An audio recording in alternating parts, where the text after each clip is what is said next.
Sisters welcome to channel. మనకు రాష్ట్ర వ్యాప్తంగా గ్రామ వార్డు సచివాలయ సిబ్బంది ద్వారా ఇంటింటికి పెన్షన్ పంపిణీ జరుగుతుంది. ఈరోజు 2వ తారీఖు అండి. నిన్న 1, ఈరోజు 2, ఈ 2 తారీఖులు కూడా రాష్ట్ర వ్యాప్తంగా పెన్షన్ పంపిణీ జరుగుతూ ఉంది. చాలామంది ఈ యొక్క రోల్ బ్యాక్స్ కావచ్చు, పెన్షన్ ట్రాన్స్ఫర్లు కావచ్చు, బ్యాంక్ అకౌంట్లో పెన్షన్ అమౌంట్ పడే విధానం కావచ్చు, అలాగే సీక్రెట్ యూ పెన్షన్స్, రకరకాల డౌట్స్ ఉన్నాయి. ఏ తేదీలో వాటిని మనం చేసుకుంటే నెక్స్ట్ మంత్ మనకి ఎనేబుల్ అవుతాయి అనేది అడుగుతా ఉన్నారు. వాటన్నిటి కూడా ఇన్ఫర్మేషన్ తెలియజేస్తాను. దయచేసి లైక్ చేయండి, 10 మంది ఉపయోగపడుతుంది. కొత్తగా వస్తే సబ్స్క్రైబ్ చేసుకోండి. ముందుగా టాపిక్లో భాగంగా మనకి స్పౌస్ పెన్షన్స్ ముందు చూసినట్లయితే స్పౌస్ పెన్షన్ కూడా ప్రతి నెల 10వ తారీఖు లోపు వెల్ఫేర్ లాగిన్ అండ్ ఎంపీడో గారు లాగిన్, మున్సిపల్ కమిషనర్ అయితే అంటే అర్బన్ అయితే మున్సిపల్ కమిషనర్ గారు, రూరల్లో అంటే village level or ward level welfare చేస్తారు 10వ తారీఖులో, ప్రతి నెల 10వ తారీఖు లోపు. లేదండి స్పౌస్ పెన్షన్ అప్లికేషన్ ఆన్లైన్ చేయటం, ఆ తర్వాత అది ఎంపీడో లాగిన్లోకి వెళ్తుంది. ఆ 10వ తారీఖు లోపే రూరల్ అయితే ఎంపీడో గారు, అర్బన్ అయితే మున్సిపల్ కమిషనర్ గారు approve are reject what ever verification చేసి పంపిస్తారు.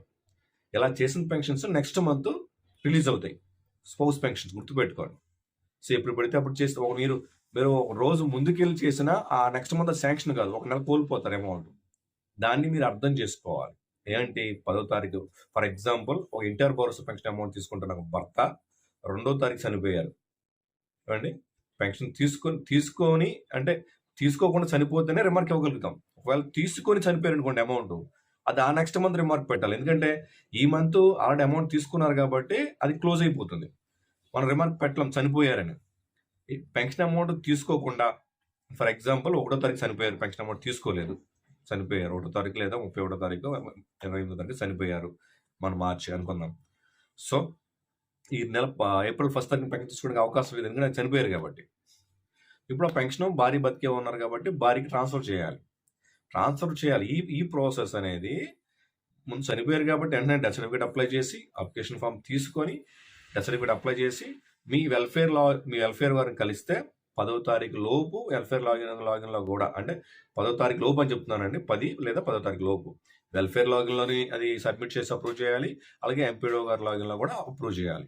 అప్పుడు ఆ నెక్స్ట్ మంత్ వస్తుంది. ఇందులో ఏ ఒకటి జరగకపోయినా ఆ నెక్స్ట్ మంత్ పెన్షన్ రాదు.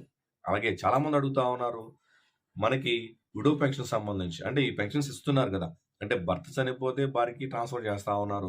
మరి ఇంతకుముందు భర్తలు చనిపోయారు, బట్ వాళ్ళు ఎన్టీఆర్ భరోసా పెన్షన్ అమౌంట్ తీసుకోకుండా చనిపోయారు, అంటే వాళ్ళు పెన్షన్ తీసుకోకుండా వాళ్ళ వారి పరిస్థితి ఏంటంటే వాళ్ళు కొత్త పెన్షన్ సైట్ ఎప్పుడైతే ఓపెన్ అవుతుందో అప్పుడు అప్లై చేసుకోవడానికి అవకాశం దొరుకుతుంది. అదేవిధంగా మనకి చాలామంది విద్యారీత్యా కావచ్చు, వృత్తిరీత్యా కావచ్చు, ఎక్కడో వేరే ప్లేసెస్కి వెళ్ళిపోతూ ఉంటారు. మరి పెన్షన్ అమౌంట్ వాళ్ళు తీసుకోరు, అంటే 2 నెలలు 3 నెలలు కలిపి తీసుకుంటా ఉంటారు. మరి అది ఇప్పుడు ప్రయోజనం ఉందా అంటే ఉందండి.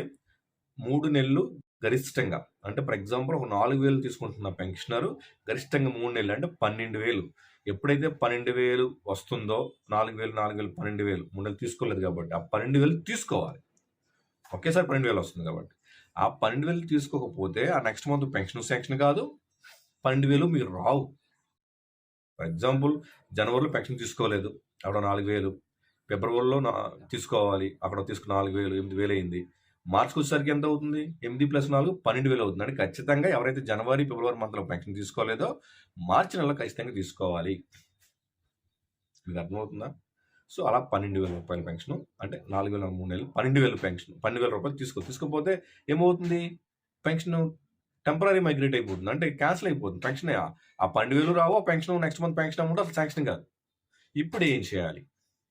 ఇలా 3 నెలలు వరుసన పెన్షన్ తీసుకోకపోతే పెన్షన్ తాత్కాలికంగా నిలుపుదల చేయబడుతుంది. మరి ఇలాంటి సందర్భంలో ఏం చేయాలి పెన్షనర్ అంటే, మీరు రోల్ బ్యాక్ అనే ఆప్షన్ యూజ్ చేసుకోవాలి. రోల్ బ్యాక్ అంటే పోయిన పెన్షన్ని తిరిగి తెచ్చుకోవడానికి. అది కూడా కొంత టైం లిమిటెడ్గా ఉంటుంది. ఎక్కువ టైము మీరు ఎప్పుడో సంవత్సరాల తరబడి ఆపేస్తే కాదండి, 3 నెలలు గరిష్టంగా తీసుకోకపోతే పెన్షన్ ఆగిపోయింది కాబట్టి దాన్ని రోల్ బ్యాక్ పెట్టుకోవడానికి అవకాశం ఉంటుంది. అంతేగాని సంవత్సరం తరబడి పెన్షన్ తీసుకోకుండా ఆగిపోతే మాత్రం రోల్ బ్యాక్ అవ్వదు.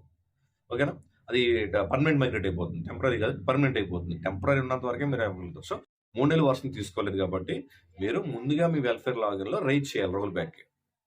మీ సచివాలయంలో, గ్రామ వార్డు సచివాలయంలో వెల్ఫేర్ ఉంటారు కదండి, వాళ్ళు లాగిన్లో మీరు రైజ్ చేయాలి. ఏం రైజ్ చేయాలి?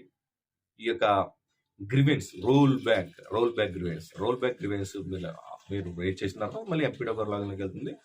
లేదా ఒక మున్సిపాలిటీ అయితే మున్సిపల్ కమిషనర్ గారి లాగిన్‌లోకి వెళ్తుంది.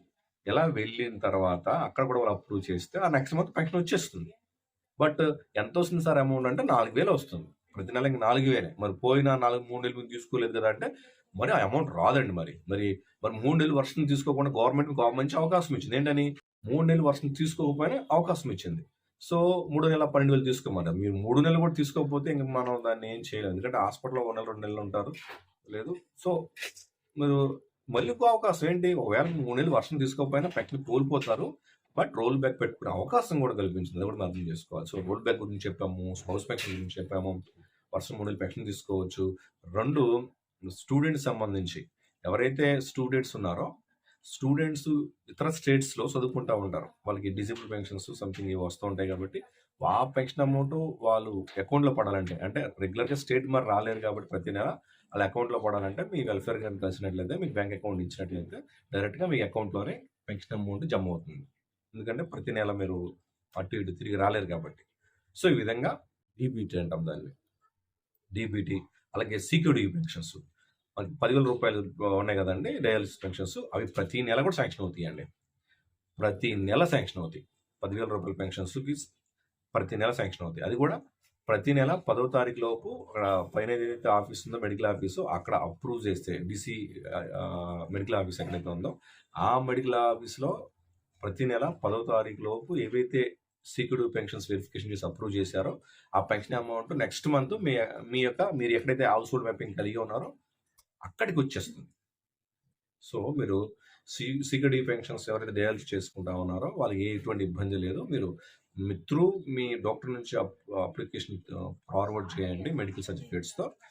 ఎప్పుడైతే మీకు డిస్ట్రిక్ట్ లెవెల్‌లో ఆ యొక్క సీక్యూరిటీ పెన్షన్స్ వెరిఫికేషన్ చేశారో ఆ వెంటనే నెక్స్ట్ మంతే వచ్చేసింది. అంటే 10వ తారీఖు ప్రతి నెల 10వ తారీఖు లోపు వెరిఫికేషన్ చేసినవి. అలాగే ట్రాన్స్‌ఫర్‌లు కూడా. మీ రాష్ట్రంలో మీ పెన్షన్ ఎక్కడికైనా ట్రాన్స్ఫర్ పెట్టుకోవచ్చు. ప్రెజెంట్ ఒక జిల్లాలో, ఒక అన్నమయ్య జిల్లాలో మీరు పెన్షన్ తీసుకుంటా ఉన్నారు. మీకు శ్రీకాకుళం జిల్లాలో మీరు ఏదో పని మీద ఎళ్లారో అక్కడే పెన్షన్ తీసుకోవాలనుకుంటా ఉన్నారు. సో, అన్నమయ్య జిల్లాలో నుంచి శ్రీకాకుళం జిల్లాలోకి పెన్షన్ ట్రాన్స్ఫర్ పెట్టుకోవచ్చు. ఎలా అంటే ముందు ఇది మన యొక్క వెల్ఫేర్ లాగిన్‌లో ట్రాన్స్ఫర్ పెట్టిన తర్వాత ప్రతి నెల 10వ తారీఖు తర్వాత ఎంపీడీఓ గారు అర్బన్ అయితే మున్సిపల్ కమిషన్ లాగిన్‌లోకి ఫార్వర్డ్ అవుతుంది. ఫార్వర్డ్ అయిన తర్వాత దీన్ని అప్రూవ్ చేస్తే ఆ నెక్స్ట్ మంత్ వాళ్ళకి వెళ్ళిపోతుంది. ఏది జిల్లా మారినప్పుడు అసలు జిల్లా అన్నమయ్య జిల్లాలోనే ఒక మండలం నుంచి ఒక మండలానికి అన్నమయ్య జిల్లాలోనే ఒక మండలం నుంచి ఇంకో మండలానికి అంటే వెల్ఫేర్ చేస్తే సరిపోతుంది. ఎంపీడీఓ గారితో సంబంధం లేకుండా డైరెక్ట్‌గా వెళ్ళిపోతుంది. జిల్లా మారినప్పుడు మాత్రమే ఎంపీడీఓ గారు కూడా అప్రూవ్ చేయాల్సి ఉంటుంది. సో, ఇదండి ఇన్ఫర్మేషన్. అందరూ కూడా అందుకొని జరగాలి.